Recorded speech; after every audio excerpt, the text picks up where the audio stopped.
అసలు మనకి స్థిరత్వం ఎలా కలుగుతుంది? శ్రీ రాకాడి బాబా వారు స్వామివారికి బోధించిన బోధనలను స్వామివారికి కూడా అప్పుడప్పుడు తమ భక్తులకు బోధించేవారు. అంటే యాక్చువల్‌గా మనం బాబా చేత చెప్పుకున్న దాంట్లో కూడా చాలా వరకు స్వామివారు భక్తులకు చెప్పిన వాటిని లేకపోతే బాబా గురించి ఎలా తెలుస్తుంది? బాబాకి, స్వామికి జరిగిన సంఘటనలు వేరే వాళ్ళకి ఎలా తెలుస్తాయి? అంటే స్వామివారు ఆ గురువుని స్మరించుకుంటూ కూర్చున్న వాళ్ళతోటి అవన్నీ పంచుకొని స్వామివారు కూడా ఎంతో ఆనందించేవారట. అంటే బాబా గురించి చెప్పుకోవడం. అలా మనసు స్థిరత్వం గురించి ఒకసారి స్వామివారు చెప్తూ ఉన్నారు. మొదట మనం కదలకుండా స్థిరంగా ఒక చోట కూర్చోవడం అలవాటు చేసుకోవాలి. ఏమండి మనసు ప్రశాంతం అవ్వటం లేదు అంటున్నాం. అందుకని ఏం చేస్తాం? ఈ మాల్‌కి వెళ్దామా, ఆ మాల్‌కి వెళ్దామా, కాలక్షేపం అవ్వట్లేదు, లేకపోతే ఏం చేద్దాం అని మనం ఆలోచిస్తూ ఉంటాం. ఎందుకు సమస్య ఏంటి? మనసు ప్రశాంతంగా ఉందనుకోండి, అబ్బా హాయి కూర్చున్నాం అనిపిస్తుంది.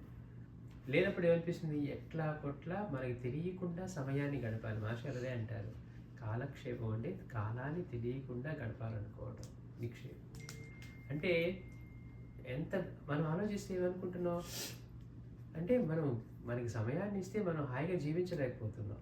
అంటే కాలం మనకి తెలియకుండా గడిపితే కానీ దాని నుంచి ముందు గడిపోతుంది, అది చేస్తుంటూ కానీ టైం గడవలేదు, ఇది చేస్తుంటే టైం గడవలేదు, నేను ఖాళీగా ఉండను, అదొక గొప్ప సర్టిఫికెట్ యాట్రిబ్యూట్ ఇచ్చుకుంటూ చెప్పుకుంటారు. అంటే అంత వాళ్ళలో సంచలనం అనమాట. ప్రశాంతంగా ఇంట్లో మనం కూర్చోలేకపోవడం, నేను కొన్ని కూడా నిమిషం కూడా ఉండలేనండి, ఖాళీగా ఉండలేనండి అని దాన్ని గొప్పతనంగా చెప్పుకుంటూ ఉంటాం. అంటే ప్రశాంతంగా ఉంటే చేత కావట్లా మనకి. ఎక్కడికో వెళ్ళాలి, అది చేయాలి, ఇది చేయాలి, ఇది చేయాలి, అది ఏదో మాట్లాడుతూ ఉంటాం. కానీ మొదట అసలు స్థిరత్వం రావాలంటే రాకడి బాబా చెప్పింది ఏంటంటే స్వామివారితోటి మొదట మనం కదలకుండా స్థిరంగా ఒక చోట కూర్చోవడం అలవాటు చేసుకోవాలి. మనసు దానికదే పరిభ్రమిస్తూనే ఉంటుంది. మనం కూర్చున్నా కానీ మనసు ఎక్కడెక్కడ వెళ్తూ ఉంటుంది.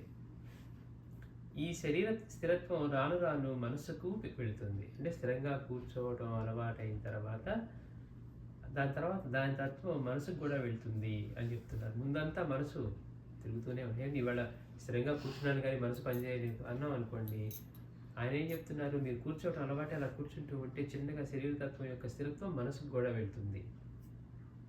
అప్పుడు మనసు స్థిరత్వం పొందుతుంది. ఎప్పుడైతే మనసు స్థిరత్వం పొందుతుందో అప్పుడు శరీరం ఎక్కడ తిరిగినా కానీ మనసు శాశ్వత లక్ష్యం మీదే లగ్నమై ఉంటుంది అని బోధించారు. అందుకే ఏంటి, ముందు ధ్యానం చేయాలి అంటే స్థిరంగా కూర్చోవడం నేర్చుకోవాలట. ఆసనం కూర్చోలేవండి, అదండి ఇబ్బంది అండి, అంటే నాకు అలవాట్లేదండి, మీరు నిలబడతానండి, ఇట్లా మనం అనుకుంటున్నాం అనుకోండి, ధ్యానం ఎక్కడ చేస్తాం? కూర్చొని మనం ఒకటి చేయాలి అంటే ఇప్పుడు మనం పారాయణ చేయాలి అనుకున్నాం. పారాయణ చేయాలంటే మనకి ముందు కూర్చోవడం అలవాటు అయితేనే, లేకపోతే ఇబ్బందికరంగా ఉంటుంది. ఏదైనా కాళ్ళు నొప్పులు లేవడం వేరు, కానీ అసలు స్థిరంగా కూర్చోలేకపోవటమే. శ్రీ సచ్చిదానంద సద్గురు సాయినాథ్ మహారాజ్ కి జై.